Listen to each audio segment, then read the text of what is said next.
Kembali di Kompas Jabar Saudara, kita akan bahas kembali dialog dengan Kepala Dinas Bina Marga Provinsi Jawa Barat, Bapak Guntoro. Ya, kembali Pak, mengenai persiapan arus mudik Lebaran. Jika diidentifikasi, apa saja penyebab terbesar kerusakan jalan-jalan di wilayah Jawa Barat ini, Pak? Saya kira kerusakan jalan itu diakibatkan ada beberapa faktor. Pertama cuaca. Karena hujan, tidak berhenti, sehingga air mengalir kemana Cilencang gitu ya, banjir. Kemudian juga ada yang rawan-rawan longsor, alam juga. Kemudian error manusia ini yang jadi masalah, yaitu ada beberapa beban muatan-muatan yang berlebih. Karena dari muatan-muatan itulah yang penyebab akibat kerusakan jalan lebih cepat rusak.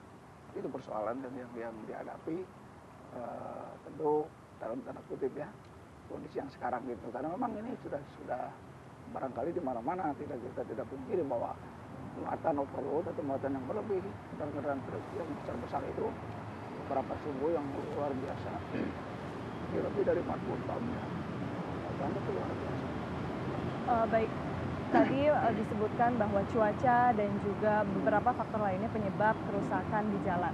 Nah, apakah itu berpengaruh terhadap memang kualitas ketahanan jalannya atau memang umur dari jalan tersebut? Iya, makanya ada beberapa faktor. Pertama, umur layanan ekonomis kita ya sudah berkurang, ada beberapa habis hujan.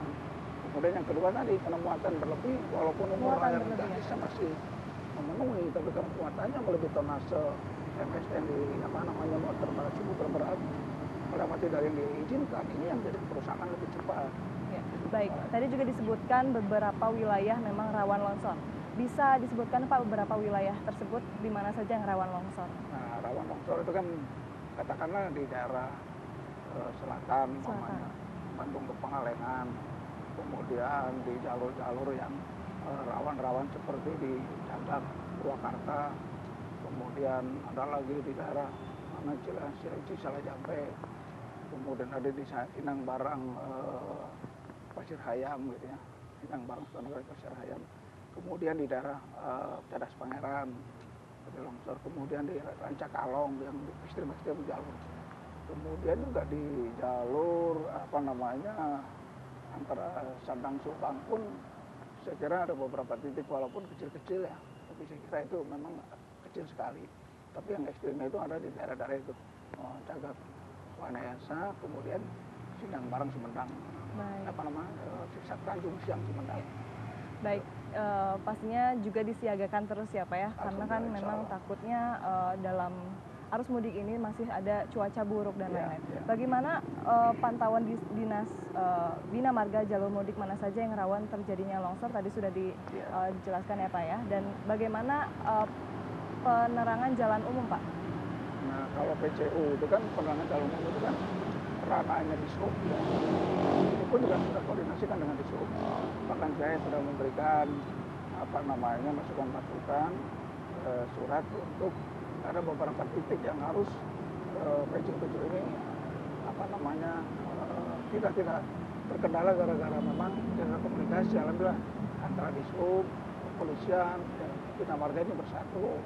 Dan alhamdulillah contoh saja PCU yang jalan dilewati jalur lebaran itu seperti Majalaya Cicampati, nah, itu kan gelap ya, tapi itu pun sudah dikomunikasikan. Kemudian Bantarwaru, Subang Bantarwaru sampai ke Cikamburang itu pun juga gelap, tapi saya sudah informasikan ke Dishub. Baik, untuk penerangan jalan umum seperti itu ya Pak. Dan Bapak juga tadi menyebutkan bahwa beberapa personil disiapkan dan juga disiagakan untuk mengawasi perbaikan jalan. Nah, berapa personil Pak yang disiapkan oleh pihak jasa Bina Marga ini? Kita mempunyai beberapa titik-titik semacam posko-posko gitu ya. Itu posko dalam rangka menghadapi mudik balik ini dengan sifatnya penanggulangan bencana. Nah, penanggulangan bencana ini adalah kita siagakan orang, alat ya, dan bahan. Artinya bahan apabila terjadi ada titik-titik yang berlubang mendadak, kemudian ada yang rawan tumbang pohon, kemudian juga ada rawan kemacetan, bisa mengomunikasikan dari titik-titik posko kita di masing-masing balai itu ada alat-alat berat, diantaranya ada grader, motor grader, ada loader, kemudian ada land truck gitu untuk mengangkut, kemudian ada beberapa mobil penumpang, termasuk gergaji itu, apa namanya, sensor ya, yang diperlukan ketika ada terjadi. Oh, baik, secara spesifiknya ditempatkan di mana saja Pak? Di seluruh wilayah, di seluruh wilayah. Ada wilayah tadi, 6 wilayah tadi. Cianjur, Sukabumi, Bandung, baru Tasik sampai ke disiagakan di daerah titik tersebut ya Pak. Dan untuk secara umum Pak, perbaikan yang dilakukan Bina Marga ini apakah memang secara regulasi dilakukan pada menjelang Idul Fitri atau memang biasa dilakukan? Oh iya, iya. Nah ini perlu disampaikan, ini sifatnya rutinitas, dari protap kita, SOP kita tetap. Jadi Januari, Desember, kemudian dikhususkan pada Lebaran memang frekuensinya berbeda gitu, dibedakan gitu. Jadi ini udah protap kita sehingga alhamdulillah tidak begitu apa ya secara mendadak atau mungkin ada seperti itu, alhamdulillah. Karena kita sudah memprediksi ketika di bulan-bulan khusus di bulan Ramadan itu frekuensi kegiatan kita makin frekuensinya diperbanyak. Ya, baik. Oke, untuk total biaya Pak bisa disebutkan berapa untuk melakukan perbaikan menjelang arus mudik ini Pak? Karena perbaikan sifatnya rutin, jadi tidak mengkhususkan di pada bulan Ramadan. Jadi di Bina Marga itu ada protap bahwa pemeliharaan jalan itu jumlahnya begini, biayanya 35 juta sampai 40 per kilometer per tahun. Per kilometer per tahun. Jadi gitu yang dimanapun ruas itu posisinya begitu. 35, 45 juta, 40 juta per kilometer dan per tahun. Baik.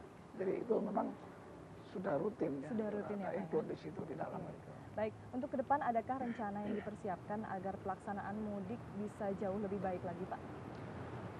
Saya kira bertahun-tahun ya saya melaksanakan itu dan alhamdulillah sebenarnya program kita tetap pada kondisi yang tentu sesuai dengan moto Bina Marga, yaitu jalan mantap, ekonomi lancar.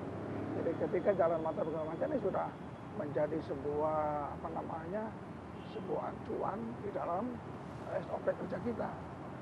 Artinya ada pekerja sampai pekerja di lapangan itu. Ada mandor, ada pekerja, ada pengamat, kemudian ada supe koordinatornya. Itu semua yang kepala balai itu mendistribusikan orang, kemudian alat dan bahan berupa hotmi. Itu hingga saat ini Pak bisa dinilai apakah pekerjaan atau perbaikan yang sudah dilakukan mencapai target Pak? Alhamdulillah.